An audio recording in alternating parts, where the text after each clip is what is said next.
The recent explosions in Oyo State and River State caused destruction in the two locations of Ibadan and Obagi community. While the two incidents are unrelated, there are similarities in the outcome.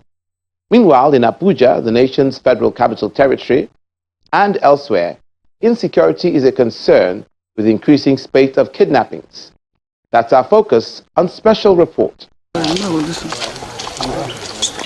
It began in River State with a gas pipeline of the Nigerianpolitics Oil Company, NAOC, exploding and incinerating the surrounding fauna in the Obagi community of Ogba Egbema Ndoni local government area of River State. We are even doing better for you people. This what will expose them more.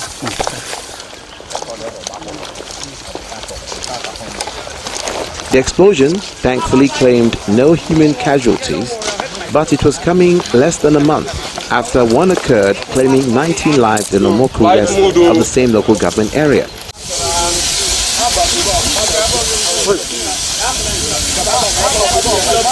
The sound of gas leaking from a high-pressure gas pipeline belonging to the Nigerianpolitics Oil Company heard here in Obagi community in Ogba Egbema Ndoni local government area.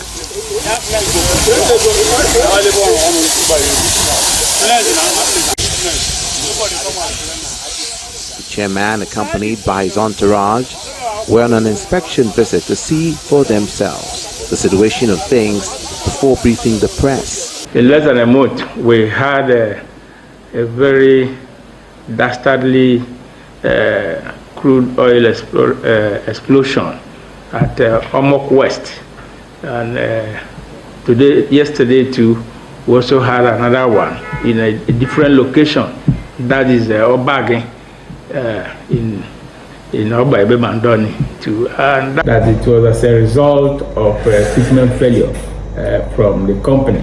Though experts have much to say about it, but for us who are novice in the oil field, we will find out that it's equipment failure, because some of these equipment have lasted for more than 30-40 years, which calls for a removal or repair or replacement of those pipelines. We find out that the women, the locals, they were there and they suffer a lot of this degradation. So the federal government on its own and the IOCs, they should ensure that their pipelines, their facilities are up to date. You know, if there are ones that have spanned for so long, they should be replaced so that we don't have all these things. Because so far so good, like I said earlier, we've not had any casualty. You know, but we are believing that the degradation is so enormous. Even the noise coming from that place, I went there myself and I saw it on the spot. I couldn't even get closer because if there's any spark, you know, so many lives will be lost. So we're calling on the federal government, in as much as they are collecting their crude, you know, it's a natural economy. They should also ensure that they put every other things in place that will keep the livelihood of the locals. If you go to another bag, you won't, one will not believe that such economic something is being collected from such a community. The day after that, there was an engagement with the community leaders who then returned to the scene.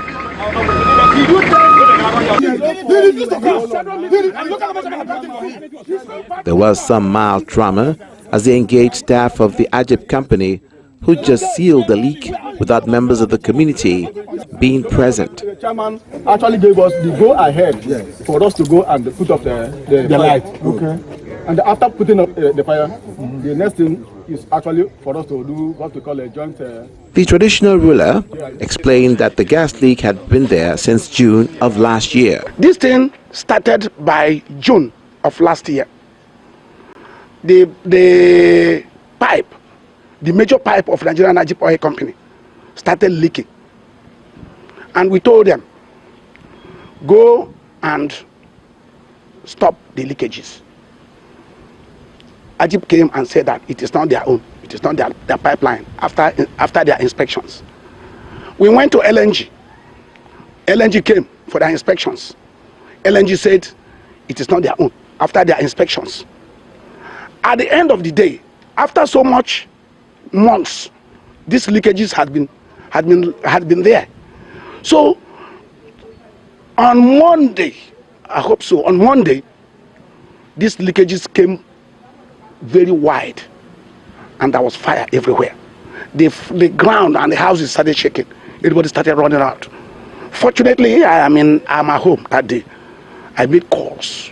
Everybody, houses and fire everywhere. Until I made, after calls, the following morning, Ajib came. That was when they told us that line is their own. Now they stopped the line, and now the line is off.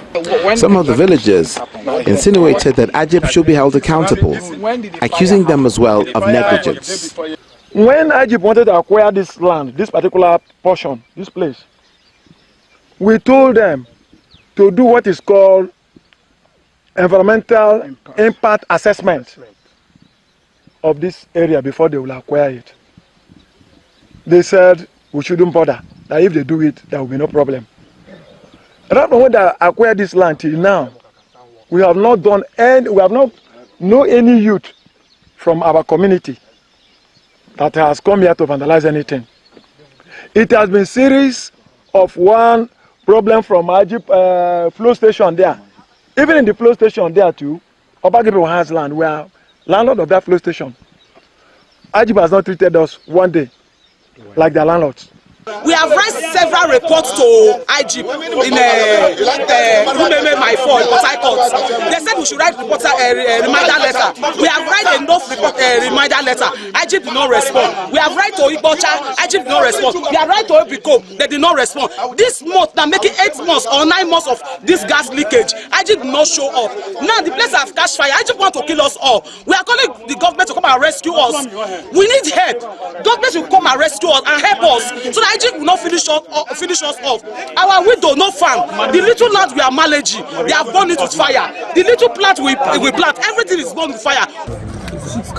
In Ibadan, the Oyo State capital, more bodies were recovered as search and rescue efforts continued at the explosion site in Bodija area of Ibadan, the Oyo State capital.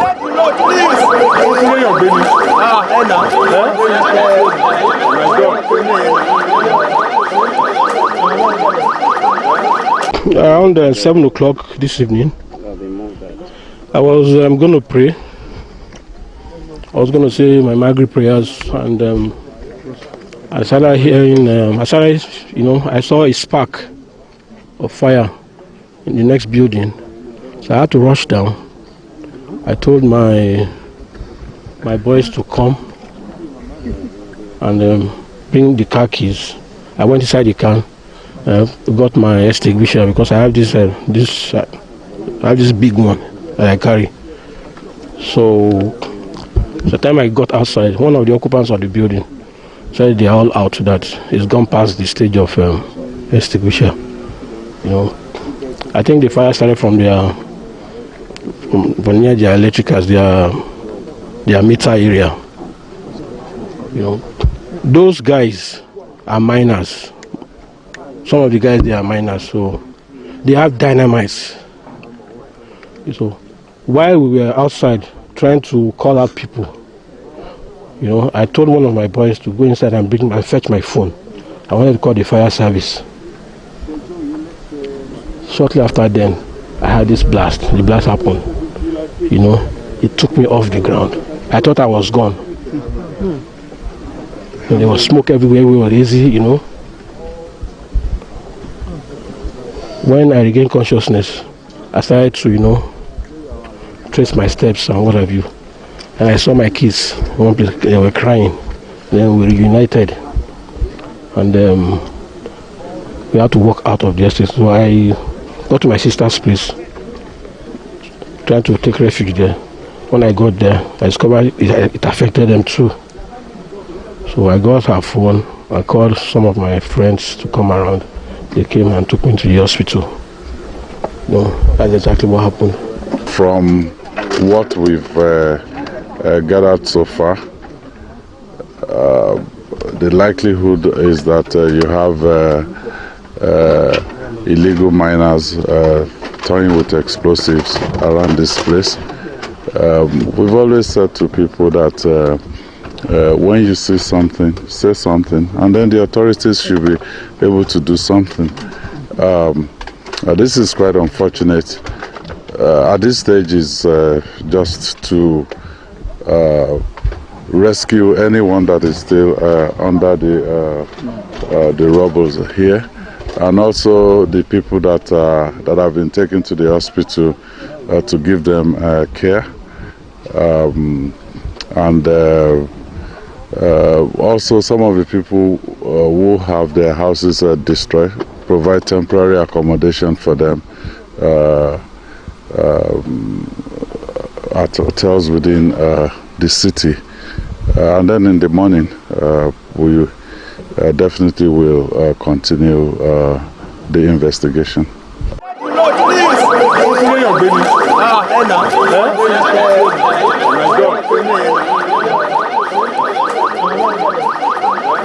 A victim was rescued alive the morning after the incident, after spending more than 30 hours under the rubble. As rescue efforts continued, residents were still missing, while others who survived were trying to salvage what was left of their belongings.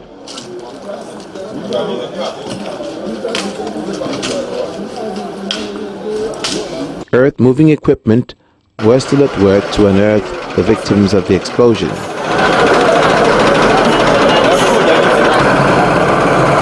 And this lady, distraught like others, are searching for members of their families who are missing.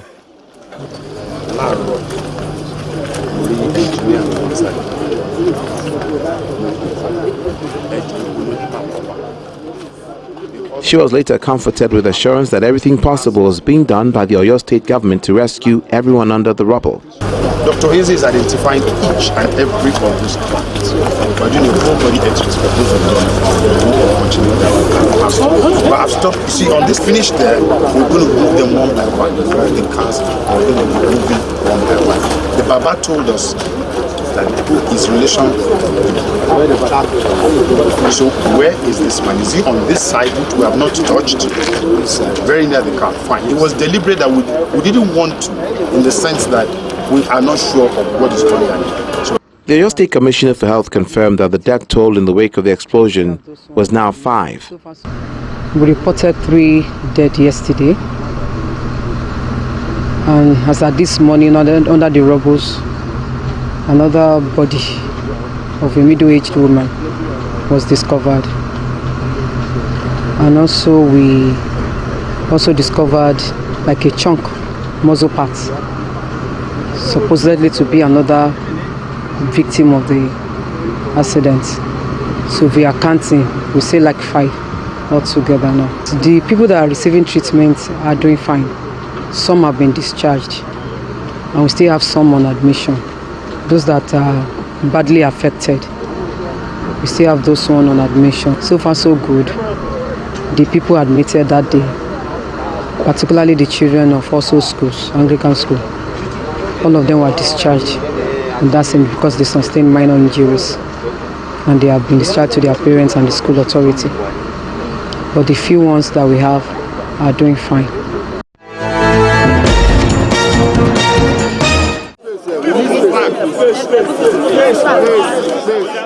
The Oyo State Commissioner for Health also confirmed that plans were on for further support for the victims. This is a challenging period for everyone, even for the state. And in managing disaster, there are so many phases to it. Acute, which may be acute effect of the injury, and late, what we call post-traumatic stress-related post-traumatic stress syndrome. We don't know who we have this, but acutely, some of them were psychological, clinical psychologist was called yesterday to speak to some of them, so that they can at least immediate giving psychological support to them. Going forward, we hope to call in maybe behavioral scientists, psychiatrists, to be able to follow up on the people in terms of giving psychological support. We don't know who we have, but at least at the moment we know some are not stable, because of the incident. Some don't even have any symptoms of that now. It's just to take care of their injuries, and later they may develop it. Some may be early, some may be late. It may be acute stress syndrome or post-traumatic stress syndrome. Whichever comes, there's someone on ground, and if we need to get more eye on ground for psychological support for them, which you hope by God's grace they will come around. So those are things in place. For the minor injuries, those of them that have bruises, lacerations, some were sutured, some were cleaned.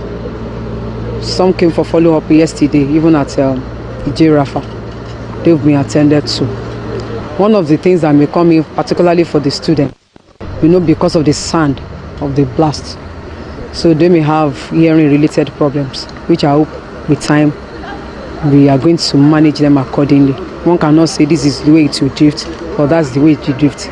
But as time goes on, we manage them symptomatically. That's what we plan to do. A forensic pathologist involved in the rescue effort said, although it was a challenging situation, everything possible was being done.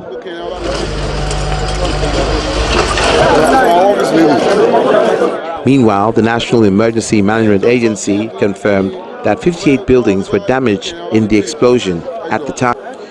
Rescue efforts continued at the site of the scene of the explosion, debris being removed as they continue to search for survivors. As we speak, we are still not on ground zero. So that's why that place needs to be evacuated so that people don't step on other people, because search and rescue has not been concluded. Regulatory bodies must all sit up. Where we have people keeping piles of explosive in a residential area is not acceptable. Disaster management is everybody's business. If you see something, you say something.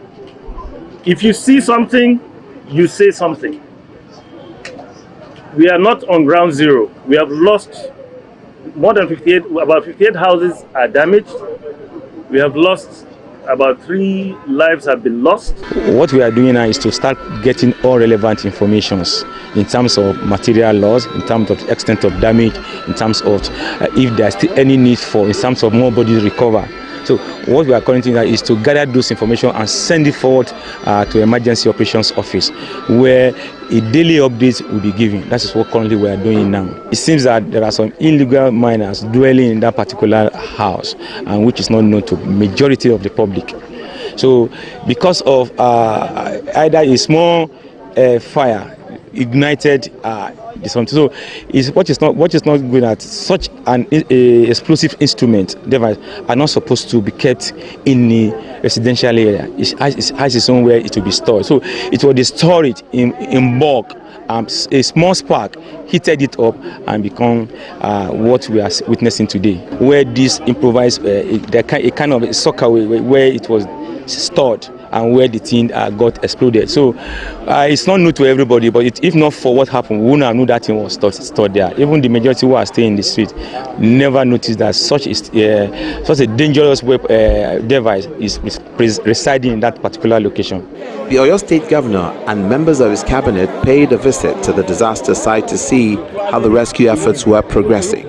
At a press briefing in his office after the visit to the site, Governor Seyi Makinde said an emergency response center had been created to deal with the complaints of those affected and any information that could help them achieve their objectives. Preliminary investigations have traced this blast to the storage of explosives by illegal miners at a house on Dajo Oyelese Street, Bodija. Since yesterday, our security agencies, first responders, emergency services, and all other relevant agencies have been working diligently as they carry out search and rescue operations. Just this morning, another individual was recovered alive from the rubble.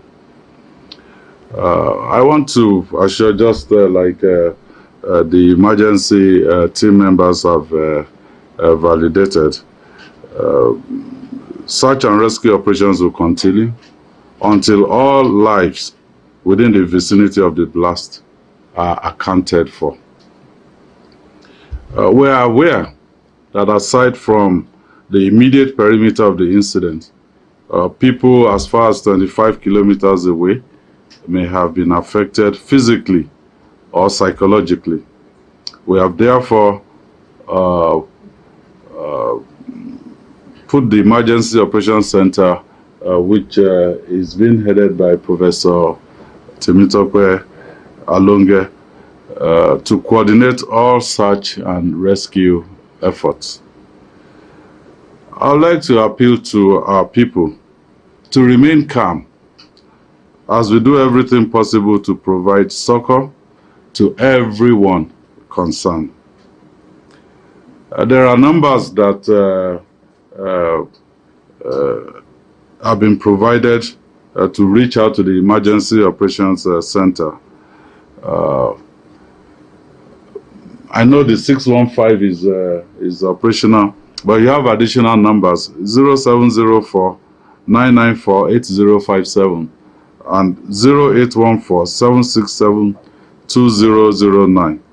If you have any information regarding any persons who may still be trapped within that perimeter, please call that number and we will respond to you. He added that anyone staying 250 meters around the ground zero, the scene of the incident, should vacate the area and move to temporary shelter provided by the government. And with an increase in the spate of kidnappings in certain parts of the country, Nigeria Defense apologized to civilians caught in the crossfire between the military and suspected terrorists on January the 6th along the Abuja-Kaduna Expressway. The Director, Defense Media Operations, Major General Edward Buba, stated this at a bi-weekly meeting where it was also revealed that a number of terrorists had been arrested following raids on the Buhari axis of the nation's capital, where kidnappings and other crimes had been recorded. They also conducted fighting patrols to Buhari Area Council of the FCT, where they raided hideouts of suspected extremists in Buhari and Tafa local government areas of Niger State. I'll say that operations are ongoing to root out activities of these extremists posing a threat to the FCT following recent reports. In the last 1 week, we have arrested several of them, and they are providing intelligence to support our operations. This is the much I can say about that now. The tragic incidents are a painful reminder that human error can play a role in disasters, and therefore preparedness of relevant government agencies should always be key to minimize the elements of surprise. While insecurity shouldn't become an albatross for the new administration that can deter development and investment. For Special Report, I'm Olumide Macaulay. Thank you for watching.